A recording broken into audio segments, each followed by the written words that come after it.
Si he visto más lejos, ha sido por subirme a hombros de gigantes. Isaac Newton.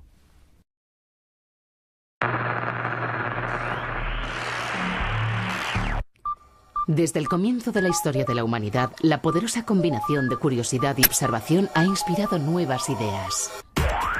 En el mundo tecnológico actual, todo lo que tocamos, usamos, vemos o hacemos, desde encender una cerilla hasta navegar, ir en tren, mandar un email, volar, comprar, secar, atar, enhebrar, desmenuzar, deslizar, conducir, sujetar, tocar, cronometrar, escalar, rimar, teclear, pagar, canalizar, limpiar, recorrer, romper, machacar, solicitar, descansar, hablar, caminar, escribir. O ver este documental es posible porque alguien en algún sitio observó, experimentó y transformó lo que una vez fue solo una idea en una herramienta útil y poderosa. Por increíbles que sean estos inventos e innovaciones, se vuelven insignificantes ante lo que estos exploradores han descubierto y están desvelando mediante la observación del universo más potente, minúsculo y extraño imaginable, el universo cuántico. Un paradójico reino con un potencial ilimitado, donde se están desarrollando fenómenos fascinantes en nuevas tecnologías que podrían alterar el mundo tal como lo conocemos. Viajemos a este mundo extraño y cada vez más manejable con los visionarios de la física cuántica.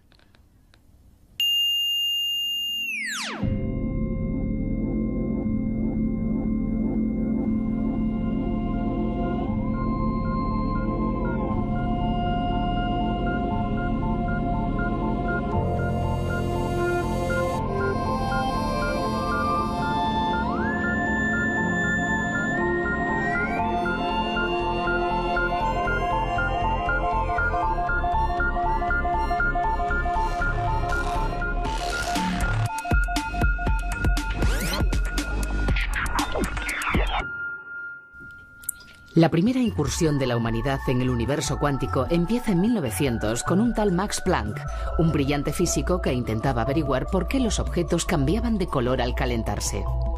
Pero no adelantemos acontecimientos. Antes de llegar a la física cuántica, es necesario saber un poco sobre física clásica. Primero tenemos a un tipo muy famoso llamado Newton, que con varias ecuaciones matemáticas sencillas describió y predijo el movimiento de los planetas. Fue una idea de mucho peso. Newton comprendió el poder de las matemáticas. Comprendió que no solo podemos encapsular un puñado de hechos o datos en una ecuación sencilla, sino que podríamos usar esas ecuaciones para predecir el futuro. Descubrió que el mundo es fundamentalmente predecible. A continuación, un caballero de nombre James Clerk Maxwell demostró que la electricidad y el magnetismo también podían resumirse con varias ecuaciones matemáticas. Las ecuaciones de Maxwell tuvieron un gran impacto sobre el desarrollo tecnológico del siglo XX. Todo lo que vemos a nuestro alrededor, televisión, teléfonos móviles y muchas de esas utilísimas herramientas tecnológicas que utilizamos, son el resultado de la tremenda revolución que inició Maxwell. Los científicos creían saber cómo funcionaba el mundo real. Las cosas orbitaban unas alrededor de otras y prácticamente todo lo que se transmitía, incluida la luz, lo hacía por ondas, como las que forma una gota al caer al agua. Llamaremos a estas brillantes observaciones el mundo clásico, donde todo es predecible y resulta familiar. Lo que nos lleva de nuevo a Max Planck, que nos introdujo en la era cuántica, la era del láser, el CD, el ordenador y los artilugios de comunicación personal. Estaba estudiando algo muy lejano a estos artilugios modernos. ¿Por qué los objetos cambian de color al calentarse? Uno se puede preguntar por qué iba a querer alguien estudiar algo tan... en fin, tan... Puede parecer una pregunta aburrida, pero para los físicos era muy interesante. Y si Max Planck no hubiera encontrado este tema tan fascinante, tal vez no tendríamos la física cuántica. Al igual que Newton había usado la física clásica para descubrir el mundo familiar que le rodeaba, Planck también quería usar ese enfoque para entender por qué los objetos cambiaban de color al calentarse. Pero descubrió que la física clásica ofrecía una respuesta errónea. Y probó un enfoque nuevo, una nueva hipótesis matemática, y funcionó. Obtuvo la respuesta correcta, pero aquella nueva hipótesis no encajaba con las leyes de la física clásica. Planck había ofrecido una explicación muy precisa. Pero ni él mismo se la creía. La primera persona que tomó la idea de Planck en serio fue un examinador de la Oficina Suiza de Patentes, Albert Einstein, por entonces un desconocido. Einstein descubrió algo que Max Planck no podía creer, que la luz no es una onda continua. A veces se comporta como una partícula. Los físicos llaman a esto dualidad onda-partícula. Uno de los mayores logros intelectuales de Einstein, el que le valió un premio Nobel, fue darse cuenta de que la luz se comporta como si viniera en pedazos, en trocitos, en cuantos. Los cuantos de luz se llaman fotones. De esto ya se veían indicios en el trabajo de Max Planck, pero para él solo era un artificio matemático. Se dio cuenta de que no solo son matemáticas, en realidad es física, y extrajo consecuencias y explicó experimentos que no podían explicarse con las ondas. Su trabajo supuso un giro decisivo en la física moderna. En 1913, Niels Bohr comenzó a rellenar el modelo cuántico al explicar la estructura del átomo, utilizando ecuaciones sencillas. Bueno, no tan sencillas si no dominas las mates. Bohr explicó las propiedades de los átomos mediante la mecánica cuántica. Utilizó un modelo llamado modelo planetario, similar al de la Tierra que gira alrededor del Sol, pero en el caso de los átomos se trata de electrones que giran alrededor del núcleo. Pero la matemática de Bohr demostró que los electrones no orbitan del mismo modo que los planetas alrededor del Sol, sino que solo podían hacerlo a ciertas distancias específicas, algo que los físicos cuánticos llamaron distancias discretas o cuantización. Y aquello era de lo más inquietante para una generación de físicos que habían crecido con la noción de que las cosas cambian de forma suave, como la Luna gira alrededor de la Tierra y está alrededor del Sol. Pero Bohr daba por hecho que los electrones eran y se comportaban como partículas. Fue el físico francés Louis de Broglie quien demostró que las órbitas atómicas pueden explicarse asumiendo que los electrones también pueden comportarse como ondas. Pero seguía sin existir una visión global y el enigma cuántico había desunido los puntos que iban de Planck a Einstein, a Bohr y a de Broglie. Hacía falta una teoría unificadora que aclarara cómo una onda podía comportarse como una partícula y viceversa, que explicara el misterio de la dualidad onda-partícula de la luz y la materia. Y en 1925, Erwin Schrödinger formuló la hoy famosa ecuación que lleva su nombre. Su ecuación sentó las bases de una teoría completa de la mecánica cuántica, que no solo dio a los científicos una receta universal para comprender todos los fenómenos cuánticos anteriores, también les proporcionó una forma sistemática de explorar el mundo atómico para encontrar nuevos e inesperados efectos cuánticos. Otorgó a los científicos la que es probablemente la teoría más precisa y con más fuerza jamás concebida por la humanidad. Aunque el descubrimiento de la teoría cuántica fue tremendamente útil como herramienta científica e hizo posibles muchas de las tecnologías actuales, planteó más preguntas que respuestas. Muchas de esas preguntas se ilustran en el famoso experimento de la doble ranura, un ensayo que todavía hoy sobrecoge a los científicos. El experimento de la doble ranura es en realidad una metáfora de la dualidad onda-partícula. ¿Qué significa? En la física clásica tenemos ondas, como las sonoras o las electromagnéticas, y también tenemos partículas, como las bolas de billar. Después de la mecánica cuántica, una partícula, como un electrón, también puede comportarse a veces como una onda. El experimento de la doble ranura es tan emocionante para los físicos y para cualquiera que se sienta atraído por la física cuántica, porque contiene la esencia de la mecánica cuántica.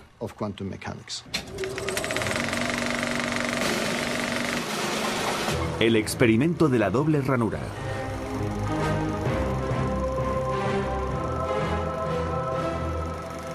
En el experimento de la doble ranura, un haz de electrones choca contra una pantalla que tiene dos ranuras paralelas y después contra otra pantalla.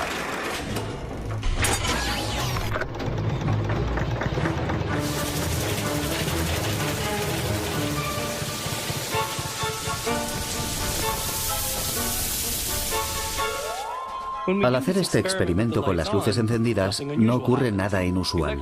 Los electrones forman en la pantalla el mismo patrón que harían unas bolitas de papel o incluso unos tomates.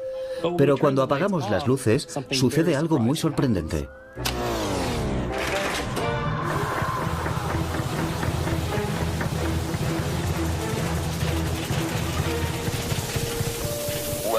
Lo que se observa en la pantalla es una serie de máximos y mínimos. Esta serie de máximos y mínimos se conoce como patrón de interferencia. Máximos son los puntos donde se acumulan electrones, mínimos son los puntos que evitan. El patrón de interferencia es lo que esperarías ver si enviases ondas, no partículas, a través de la doble ranura. Esto se explica matemáticamente por la ecuación de onda de Schrödinger, que predice exactamente el patrón de interferencia observado. Pero la teoría cuántica no nos dice dónde está la partícula al atravesar las ranuras. La diferencia básica entre la física clásica y la cuántica es que en la física clásica se puede predecir tanto la posición como la velocidad de las partículas, mientras que en la teoría cuántica no se puede predecir ninguna de las dos. ¿Por qué es distinto el patrón de la pantalla según esté la luz encendida o apagada? En la física clásica estamos acostumbrados a un universo independiente de nosotros, sepamos de él o no. Podemos mirarlo, pero da igual, ni cambia ni se molesta. Sigue sus propias normas. En la mecánica cuántica ya no ocurre eso. Aquí mirar algo, hacer un comentario sobre ello, cambia su comportamiento. Pero ¿cómo puede ser que en el mundo cuántico, solo por observar algo, puedas influir en la forma en que se comporta? En nuestra experiencia diaria, la observación siempre requiere luz, y en el mundo cuántico la luz viene en pedazos llamados fotones. Volvamos a encender las luces del cine y veamos a qué se refieren exactamente los científicos cuando utilizan las palabras observación y medición. Para observar cómo pasan los electrones a través de las dos ranuras, hay que iluminarlos. Pero al hacerlo, los fotones pueden hacer que los electrones se comporten de forma distinta. En este caso, los fotones hacen a los electrones comportarse como partículas y, por tanto, el patrón de interferencia desaparece. La pregunta es, ¿qué ocurre realmente cuando las luces están apagadas? Sobre esta cuestión, los científicos tienen opiniones divergentes y alguna que otra especulación impactante. El experimento de la doble ranura muestra que mientras un objeto cuántico no es medido ni se interactúa con su entorno, típicamente no tiene una posición definida, sino que está a la vez en muchas posiciones. Esto es lo que se llama la superposición cuántica. Los objetos cuánticos se comportan como si pudieran ser y hacer varias cosas al mismo tiempo. Los electrones pueden pasar por dos ranuras distintas al mismo tiempo. Esto me recuerda al oso yogi que decía, cuando llego a una bifurcación del camino, la tomo. Estas radicales ideas evidenciaron lo mucho que las superposiciones cuánticas desafiaban a la noción clásica de realidad, pero también atribularon a muchos científicos como Schrödinger, ya que si las superposiciones podían ampliarse al mundo cotidiano, conducirían a predicciones curiosas. Para ilustrar este aspecto se imaginó un experimento Gedanken. Un experimento Gedanken es un experimento mental, una escena imaginaria que nos ayude a centrarnos en un asunto conceptual. Si de verdad entiendes una teoría, deberías poder decir lo que predice esa teoría en todo tipo de situaciones, incluidas las que no se pueden llevar a cabo en un laboratorio real. El famoso experimento imaginario de Schrödinger es conocido como el gato de Schrödinger.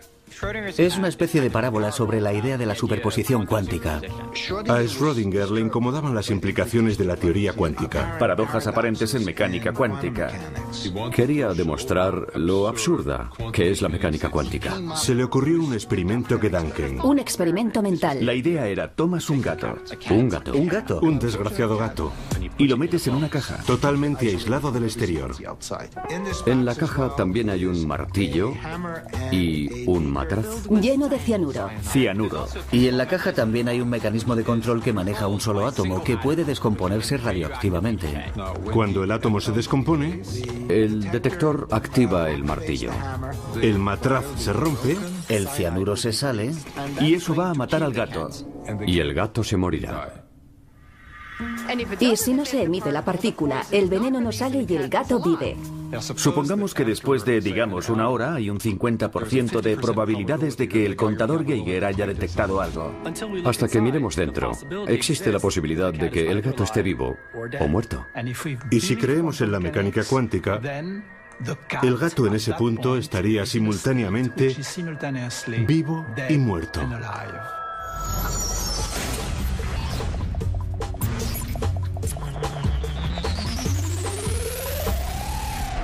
Schrödinger quería demostrar que es absurdo pensar que el gato está vivo y muerto a la vez solo porque se ha descrito como una superposición.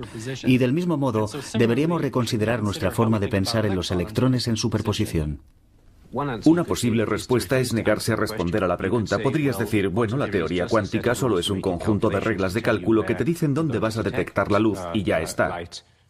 Es la llamada escuela del cállate y calcula. Se han dado respuestas de todo tipo. No hay un acuerdo general y probablemente pasará mucho tiempo antes de que lo haya. Aunque los físicos puedan no estar de acuerdo en si tomar en serio la idea de que el gato esté vivo y muerto a la vez, lo importante es que la superposición no puede explicarse basándose en conceptos clásicos y familiares. Y eso es precisamente lo que hace tan intrigante la teoría cuántica. Al igual que Schrödinger, Einstein seguía desconcertado por esta aparente paradoja. Einstein creía que todo podría entenderse si se desarrollaba una teoría más profunda, más completa. Y se le ocurrió un nuevo experimento, Gedanken, con sus colegas Boris Podolsky y Nathan Rosen de Princeton. Demostraron que ciertas combinaciones de superposiciones de partículas podían combinarse de una forma extraña e ilógica imposible de explicar según la mecánica clásica. El resultado es lo que se llama la paradoja Einstein-Podolsky-Rosen o ERP. La tesis en sí ya era un tanto difícil de entender para los profanos y puede que también para los científicos. ¿Preparados? Muy bien. En una teoría completa, Cada elemento corresponde a un elemento de la realidad. Una condición suficiente para que una cantidad física sea real Es la posibilidad de predecirla con certeza sin interrumpir el sistema. por tanto, 1. La descripción de la realidad dada por la función de onda de la mecánica cuántica no está completa, o 2. Estas dos cantidades no pueden tener una realidad simultánea. Así, uno llega a la conclusión de que la descripción de la realidad dada por una función de onda No está completa.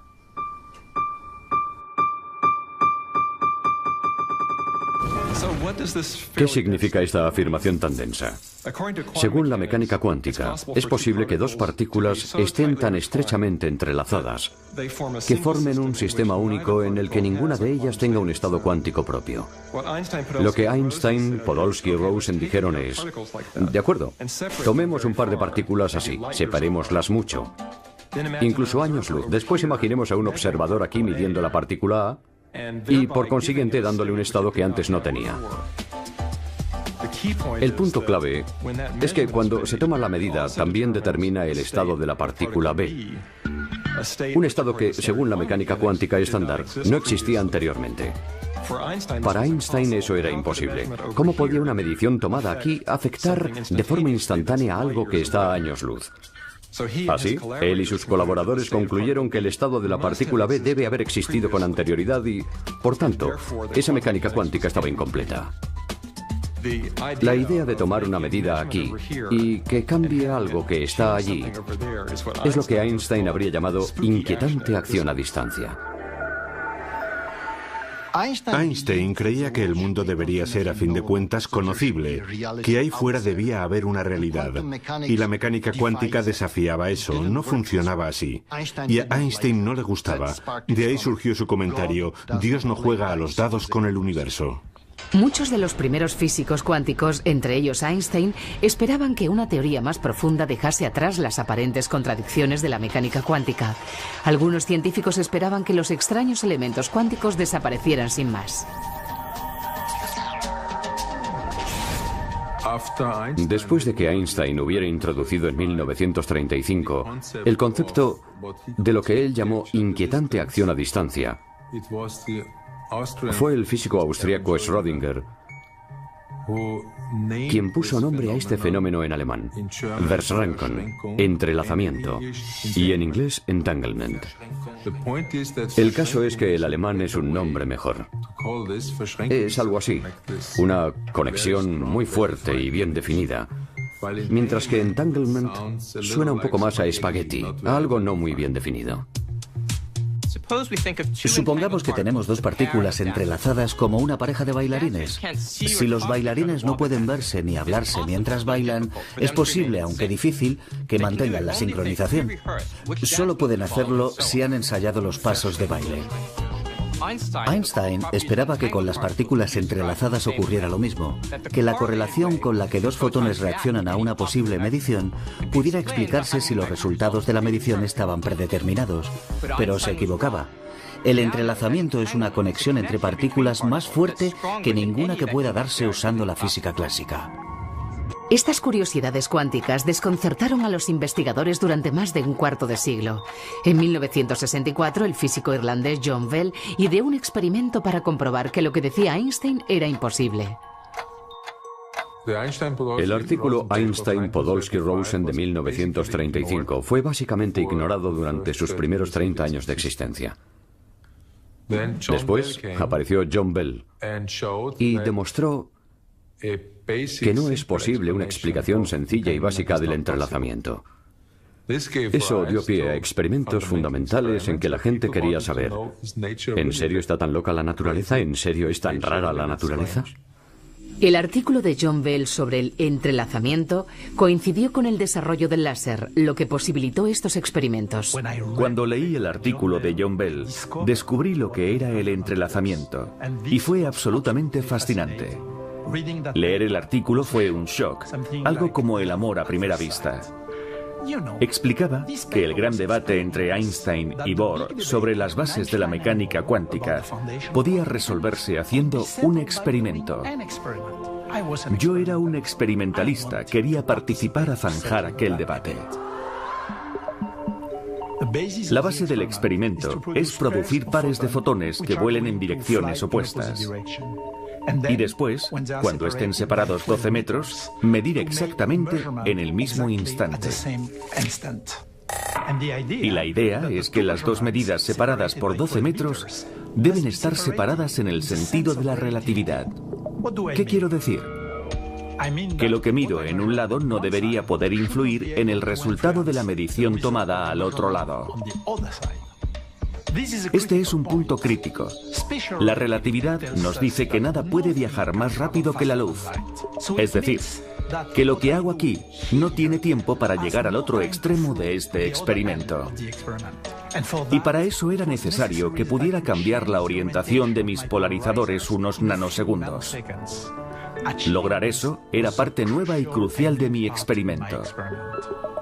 Y lo que hice fue medir la polarización de cada fotón. Los fotones pueden polarizarse vertical y horizontalmente, o polarizarse a 45 grados. Un par de fotones EPR entrelazados es polarizado vertical y horizontalmente de forma simultánea. Esto es muy raro, tan raro como el gato de Schrödinger, que está vivo y muerto. Y ahora la pregunta es, ¿cuál es el resultado de las mediciones? Y en esta extraña situación, encontré lo que había predicho la mecánica cuántica, que sea cual sea la dirección de medición en un extremo, si decido medir en la misma dirección en el otro extremo, descubro que los dos fotones parecen alineados en la misma dirección. Eso significa que los resultados de las mediciones están fuertemente correlacionados, más correlacionados que ninguna correlación concebible en la física clásica. Significa que cuando dos fotones están separados 12 metros, siguen comportándose como un único objeto. Einstein creía que esto no era posible porque significaría que hay una especie de inquietante acción a distancia entre los dos objetos. Pero si queremos reconciliar el resultado del experimento con una imagen que queremos construir, tenemos que meter la inquietante acción a distancia en el conjunto. Einstein nunca comprendió realmente la diferencia fundamental entre la teoría clásica y la cuántica. Por eso le resultaba tan difícil aceptar cosas como el principio de incertidumbre. Pero la teoría cuántica está de acuerdo con la observación. Dios sí que juega a los dados con el universo. Antes de John Bell y de Alain Aspect, nos limitábamos a discutir sobre las rarezas de la mecánica cuántica.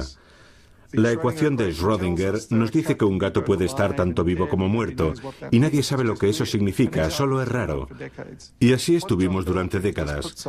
John Bell aplicó un poco de matemática y algunas cifras a la rareza cuántica, y Aspect llegó y verificó esas mediciones en el laboratorio. En resumen, entre los dos fueron capaces de medir la rareza de la mecánica cuántica.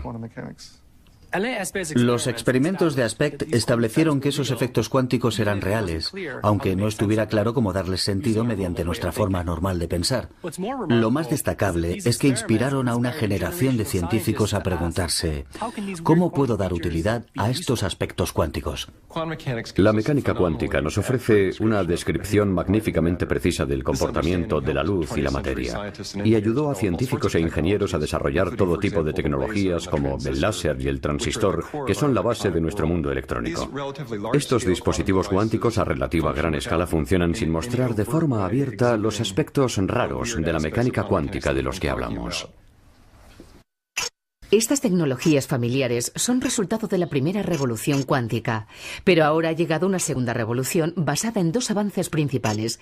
El primero es la capacidad de controlar la rareza del mundo cuántico, incluidas la superposición y el entrelazamiento. Y el segundo es el auge de la era de la información. Aquí llega la información cuántica o IQ para los SMS. Lo que me hizo pensar en la información cuántica fue que en 1985 me topé con un artículo del físico americano Richard Feynman, en el que hablaba sobre la posibilidad de que los ordenadores funcionaran por principios cuánticos, y para mí fue como un jarro de agua fría. Porque hasta ese momento estaba acostumbrado a pensar en la información en términos muy abstractos. En el mundo cotidiano nos cuesta separar contenido y significado en la idea de la información. Pero podemos hacernos una idea de por qué la información es física si pensamos, por ejemplo, qué haríamos si nos pidieran que señalásemos la información. Siempre señalaríamos un trozo de papel con letras escritas, podríamos señalar a la fibra óptica, podríamos señalar un disco duro. En el caso de un disco duro, podemos ver que la información realmente tiene un contenido físico. Por ejemplo, cuando quieres guardar información en un disco duro, tienes que pagar dinero de verdad. Tienes que salir a comprar, digamos, un disco de 100 gigas. El hecho de que haya cierta cantidad física por la que pagas dinero de verdad, te dice que en realidad la información es física. Por ejemplo, ahora estoy hablando con vosotros. La información se está transmitiendo mediante el sonido. Podría escribir una carta y la información quedaría guardada como tinta y símbolos sobre papel. Cuando te haces a la idea de que la información es física, empiezas a entender que las leyes de la física limitan cómo puede procesarse la información, y que en el caso de la física cuántica, te ofrecen un mecanismo totalmente nuevo para procesar y comunicar información.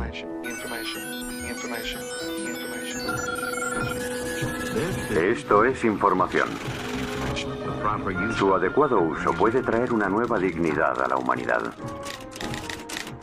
Y uno se pregunta, ¿información clásica? ¿Información cuántica? ¿Hay diferencia? La hay. Y todo empieza con el humilde bit. Un bit es una unidad fundamental de información clásica. Está encapsulado en un sistema físico que puede tener dos estados. Algo que está encendido o apagado, o algo que está cargado o descargado, o algo que está aquí o allí, o en términos matemáticos, un 0 o un 1. En el mundo cuántico tenemos bits cuánticos, o qubits, y estos qubits pueden estar en superposición, ser 0 y 1 al mismo tiempo. Y es la capacidad para manipular el mundo a ese nivel de rareza cuántica, de superposiciones cuánticas, lo que nos permite realizar tareas informáticas en mecánica cuántica que son imposibles o muy difíciles usando ordenadores convencionales. Nuestras tecnologías ya se están aproximando a los límites de la información cuántica y nuestros transistores se acercan al tamaño de un bit cuántico, o qubit, y hemos llamado a esto Ley de Moore en honor al fundador de Intel, que lo predijo hace 20 años. Y de hecho, en el transcurso de los próximos 20 años, esperamos que los transistores, que son el corazón de nuestros dispositivos informáticos, se acerquen al tamaño de un único átomo. La segunda revolución cuántica consiste en que hoy en día seamos capaces de manipular sistemas cuánticos individuales, moléculas individuales, átomos individuales o, en mi caso, fotones individuales. Hasta ahora, tras la primera revolución cuántica, éramos capaces de manipular conjuntos. Por ejemplo, un láser produciría miles de millones de fotones, no fotones individuales, sino millones, y que hoy podamos manipular, manejar cuantos individuales, como los llamamos, abre una nueva e inmensa área para el desarrollo tecnológico. Uno de los primeros logros de esta segunda revolución cuántica es la capacidad de fabricar herramientas increíblemente precisas, como un reloj atómico, el temporizador más preciso del mundo. En la actualidad, la precisión de los relojes atómicos es tal que si hiciéramos un reloj y pudiéramos mantenerlo funcionando unos 60 millones de años, no fallaría en más de un segundo. Y el plus de la precisión y el control cuántico que podemos lograr con los átomos usados en los relojes atómicos también es la base para los buenos qubits. Por tanto, si puedes controlar qubits individuales, tendrás un reloj asombroso. Pero si puedes controlar las interacciones de docenas de cientos de qubits, todo al mismo tiempo, crearás un ordenador cuántico, que podría ser el invento más importante de nuestra era. La informática cuántica puede considerarse una revolución en la teoría de la informática. Lo que pensamos hoy es que los ordenadores cuánticos podrán realizar ciertas tareas exponencialmente más rápido que los ordenadores clásicos. ¿Y eso por qué? Existe una tesis fundamental muy importante en la informática llamada la tesis moderna de Church-Turing. Y lo que dice es que todos los ordenadores clásicos normales son básicamente equivalentes. No es que funcionen a la misma velocidad, sino que siguen las mismas normas, se comportan de forma similar. Y si intentas realizar una tarea con, digamos, tu portátil, y después intentas hacer lo mismo con otro ordenador, se comportará prácticamente de la misma forma. La informática cuántica se sale totalmente de eso, de esa clase equivalente. Los ordenadores cuánticos se basan en el hecho de que el estado cuántico de la memoria de un ordenador contiene mucha más información que sus descripciones clásicas. El ordenador cuántico manipulará y almacenará bits cuánticos en lugar de bits clásicos. Los clásicos pueden estar en dos estados, 0 y 1, los cuánticos en muchos estados. Y esto hará posibles nuevos fenómenos como el entrelazamiento y la interferencia. Y eso es lo que puede hacer más poderoso a un ordenador cuántico, esos fenómenos nuevos. ¿Cuánta potencia más? ¿Y con qué fin? Una de sus primeras aplicaciones, y una de las más útiles, es simular sistemas cuánticos. No es algo que la mayoría de la gente vaya a querer hacer en casa, pero tiene muchas posibles aplicaciones. Para comprender la simulación cuántica es importante pensar primero para qué necesitamos la simulación. Por ejemplo, ¿para qué tenemos un simulador de vuelo? Un simulador de vuelo tiene un volante, un mando, instrumentos, se mueve hacia atrás y hacia adelante, hacia arriba, hacia abajo y aterrizas con tu 747 simulado. ¿Por qué lo usamos? Bueno, porque no queremos que nadie aterrice de verdad con un 747 hasta que sepa qué narices está haciendo. La simulación cuántica es lo mismo. Tienes moléculas grandes y complicadas, como un 747 de moléculas, que muestran todo tipo de comportamientos cuánticos extraños. Quieres saber qué hacer con ellas, pero no sabes cómo controlarlas, qué hacer para que te obedezcan, y lo simulas en un ordenador cuántico. Un ordenador cuántico podría ayudar a diseñar nuevos superconductores para dirigir trenes de levitación magnética o nuevos fármacos. Podría simular los átomos del fármaco para decirnos cómo prepararlo y cómo interactuará con otras sustancias químicas. La química de los átomos, el comportamiento de los materiales, todo depende de la mecánica cuántica, y un ordenador cuántico es magnífico para simularlo. Otros prevén un papel distinto para la tecnología cuántica. La mecánica cuántica nos da las herramientas para percibir las cosas mejor que nunca, como el mercurio en el pescado, el plomo en los juguetes.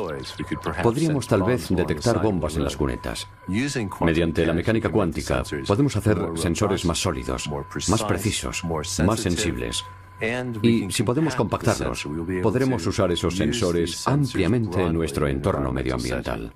Pero lo que despertó el interés por la informática cuántica fue el descubrimiento de Peter Shor.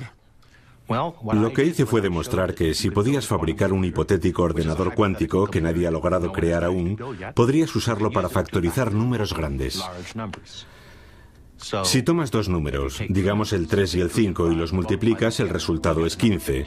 Factorizar es el proceso inverso. Empiezas con el número 15 y quieres deshacerlo y decir que es 3 veces 5. Para 15 es muy fácil. Puedes hacerlo de memoria. Si coges números de 200 dígitos, con mucha paciencia podrías multiplicarlos para conseguir un número de 400 dígitos. Y los ordenadores pueden hacerlo en un momento. Pero si te diera un número de 400 dígitos y te dijera que encontrases los dos números de 200 dígitos que se multiplicaron para obtenerlo, no creo que fueras capaz. Ni el ordenador más potente podría. Es un problema básicamente imposible de resolver. El problema de la factorización se usa para codificar la mayoría de los mensajes secretos importantes que se envían actualmente. Funciona así.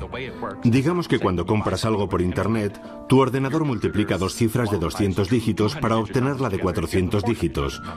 Cualquiera podría codificar cosas si conoce esa cifra, pero para descodificarla tienes que saber los dos números de 200 dígitos. Nadie puede sacarlos a partir del número de 400 dígitos, porque el problema de factorización es casi imposible de resolver. El descubrimiento de Shor era muy emocionante, porque lo que dice esencialmente es: dadme un ordenador cuántico y podré descifrar la forma más común y más importante de codificar secretos. Los gobiernos se toman muy en serio el desarrollo de un ordenador cuántico. Como amenaza, un ordenador cuántico puede descifrar muchos de los códigos de encriptación usados hoy en día, incluidos los que se usan en los satélites, en los bancos, en las tarjetas de crédito y para las comunicaciones de seguridad. Pero aunque un ordenador cuántico podría desvelar mensajes secretos, los efectos cuánticos también podrían usarse para crear los códigos secretos mundiales definitivos, códigos cuánticos, y ofrecer una forma supersecreta de mantener la confidencialidad.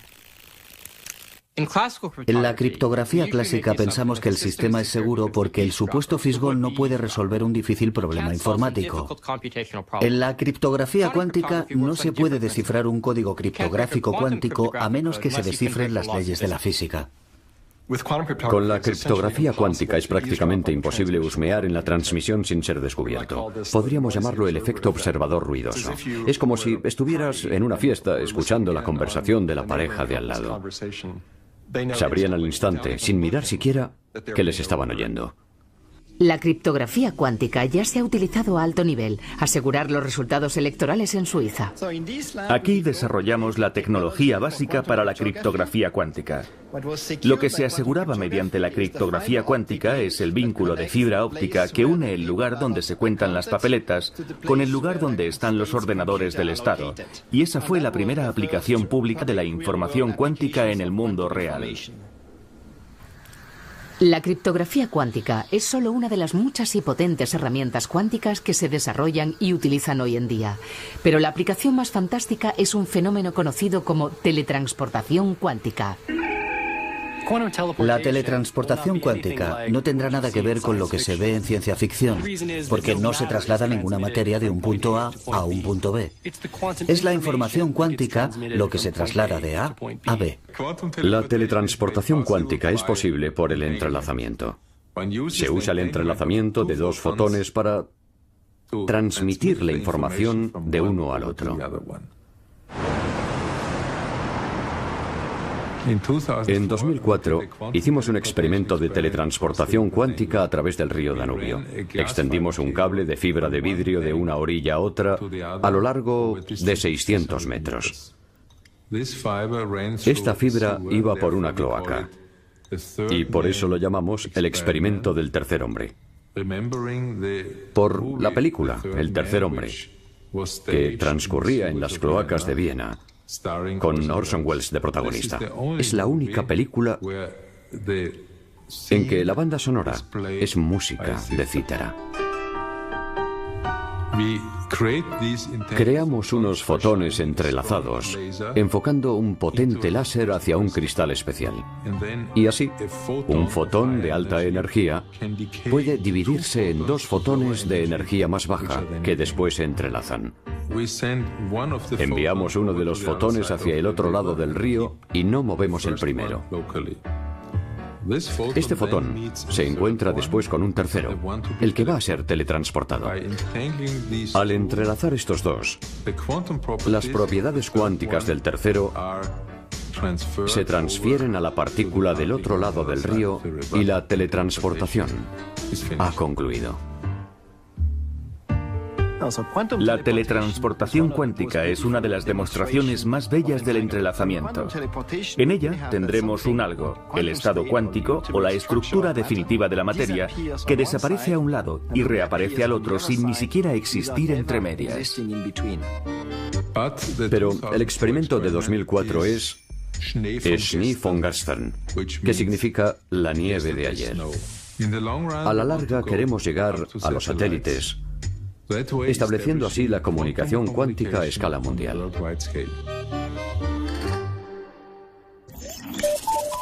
Ya conocemos el poder de la información cuántica, pero ¿qué hará falta para descubrir todo el potencial de esta tecnología?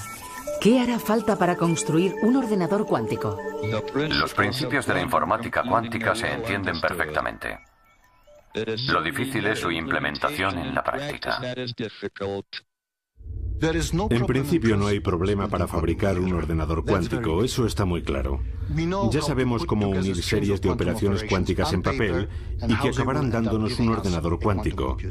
El problema está en trasladarlo al hardware real. No sabemos cómo va a ser un ordenador cuántico, porque todavía no lo tenemos. Tenemos un modelo teórico y estamos buscando y probando dispositivos físicos que podrían implementar nuestro modelo teórico. Un ordenador cuántico requiere mantener las superposiciones cuánticas para que funcionen correctamente. Al igual que en el experimento de la doble ranura, en que la superposición y el patrón de interferencia se perdían si el electrón se observaba o medía de cualquier forma, el ordenador cuántico obtiene su potencia al mantener las superposiciones a gran escala de todos los qubits. Eso significa mantenerlo muy bien aislado y protegerlo de cualquier interacción no deseada hasta que la tarea haya finalizado. Y eso es algo muy difícil. El mayor desafío para fabricar un ordenador cuántico es que siga siendo cuántico. Y eso significa tenerlo totalmente aislado. Los sistemas cuánticos tienen la fastidiosa característica de dejar de ser cuánticos cuando vierten información sobre sí mismos en cualquier sitio. Por tanto, el aislamiento es uno de los problemas clave a la hora de fabricar ordenadores cuánticos. Los objetos cuánticos grandes, o los físicos, constan de miles de millones de partículas. Cada partícula es una partícula cuántica. Pero cuando se juntan muchas partículas, cada una de ellas interactúa con el entorno. Para los sistemas cuánticos, el entorno se refiere a todas las cosas que rodean el sistema de partículas cuánticas, como el polvo o los campos magnéticos externos, radiaciones de fondo, todo lo que pueda conducir a un comportamiento no deseado del sistema que se intenta controlar. Es muy difícil preservar la superposición. En el laboratorio del Dr. Wineland, los qubits se almacenan en la llamada trampa de iones. La analogía entre nuestra trampa de iones y una canica en un cuenco es la siguiente. Podemos pensar que la canica es el átomo y el cuenco la llamada trampa, la forma en que retenemos los átomos.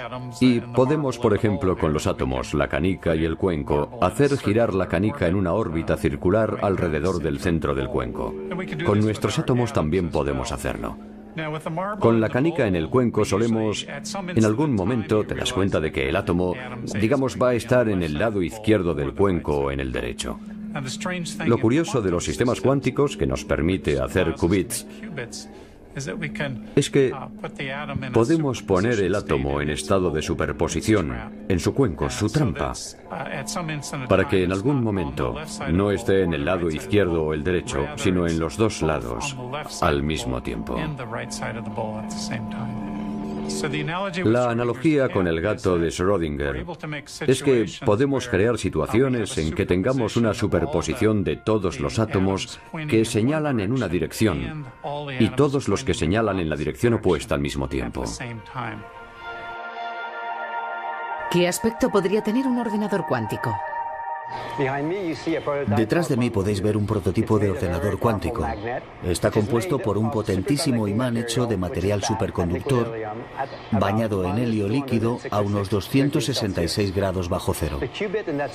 Los qubits de este sistema están hechos de los pequeños imanes que hay dentro del núcleo de los átomos. Al final de la computación usamos el campo magnético de estos qubits para poder leer de un tirón la respuesta de la computación. Este ordenador cuántico en concreto tiene una docena de bits cuánticos, o el equivalente a 1000 bits clásicos, como los ordenadores de los años 50. Si logramos fabricar uno con unos 60 o 70 bits cuánticos, será un ordenador más potente que todos los ordenadores clásicos de la Tierra. Hoy en día, los científicos desafían los límites de la teoría y la experimentación. Van de las pizarras al laboratorio, manejan el poder del misterioso mundo cuántico, sientan las bases de una nueva era de descubrimiento e innovación. Creo que los dispositivos y los efectos de los que hablamos pueden tener un enorme impacto en la tecnología futura y en la forma de vivir de la gente, pero no puedo decirte lo que va a pasar exactamente. Sin embargo, lo más importante del futuro es que ahora que estamos aprendiendo a hablar con los átomos en su propio idioma, el de la información cuántica, podemos hablar y tratar con ellos de formas impensables hasta la fecha. Es dificilísimo predecir el impacto de una nueva tecnología. Tomemos, por ejemplo, el láser que se inventó a mediados del siglo XX. ¿Quién iba a predecir por entonces que el láser se usaría para reproducir un CD o en una caja registradora o para la cirugía ocular? No creo que nadie hubiera podido predecir el impacto social del láser. Yo creo que la tendencia siempre es la misma. Empiezas con la investigación básica en un laboratorio, con una máquina grande y complicada que cuesta mucho dinero, y si verdaderamente existe mercado, al final tienes un aparato sencillo y nada costoso. El láser es un buen ejemplo. Los primeros láseres eran grandes máquinas en laboratorios complicadas de manejar, poco fiables. Hoy en día hay un semiconductor láser barato en cada reproductor de CD o DVD. Y estoy convencidísimo de que si un solo fotón o fotón entrelazado tiene una aplicación real que tenga mercado, será posible hacerlo muy pequeño y muy barato. En los 50, las primeras personas que trabajaron en los ordenadores clásicos lo hicieron por motivos muy concretos y quizá muy aburridos. El presidente de IBM dijo: "No veo mercado para más de un puñado de ordenadores en todo el mundo. Nadie nos vio esperando el autobús y hablando con un amigo al otro lado de la Tierra, o mirando dónde ir a tomar pizza o viendo una película". La informática cuántica es poderosa. Nos abre todo un mundo nuevo para mirar el universo y la información. Y no tengo ni idea de cómo cambiará el mundo de aquí a 30 años, pero sé que lo hará. Una posibilidad maravillosa de transformar la forma en que funciona la sociedad es usar líneas de transmisión superconductoras como base de la transmisión de energía. Podemos usar este efecto mecánico cuántico, ya se ha demostrado, pero si pudiéramos usarlo a gran escala para transmitir energía a través del continente, podríamos utilizar las fuentes de energía renovables de manera más eficaz, desarrollarlas en lugares donde sea factible y transmitir la energía a donde se necesite. Espero que eso ocurra pronto. Desde luego, podría pasar muy pronto. Claro que la mecánica cuántica es rara, como lo era la idea de volar antes de que descubriéramos cómo fabricar aviones y cohetes contrarrestando el efecto de la gravedad. Ahora despegamos hacia el futuro cuántico. Al comprender cómo se comportan los átomos y las partículas elementales a su nivel más íntimo, al nivel en que se hablan entre sí en el idioma de la información cuántica, podemos domesticar esos cuantos salvajes, podemos colaborar con ellos para crear nuevas formas de procesar la información, nuevas formas de calcular y comunicarnos que transformarán nuestra vida de una forma radical. Esta forma de pensar en el mundo, de comprender el nivel de información cuántica, puede transformar todas las tecnologías que poseemos. Y al aprender a hablar con esos átomos y partículas elementales, encontraremos un nuevo lugar para nosotros en el mundo cuántico.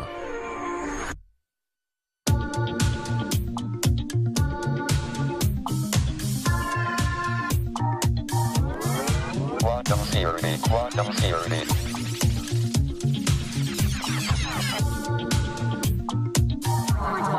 Tamers.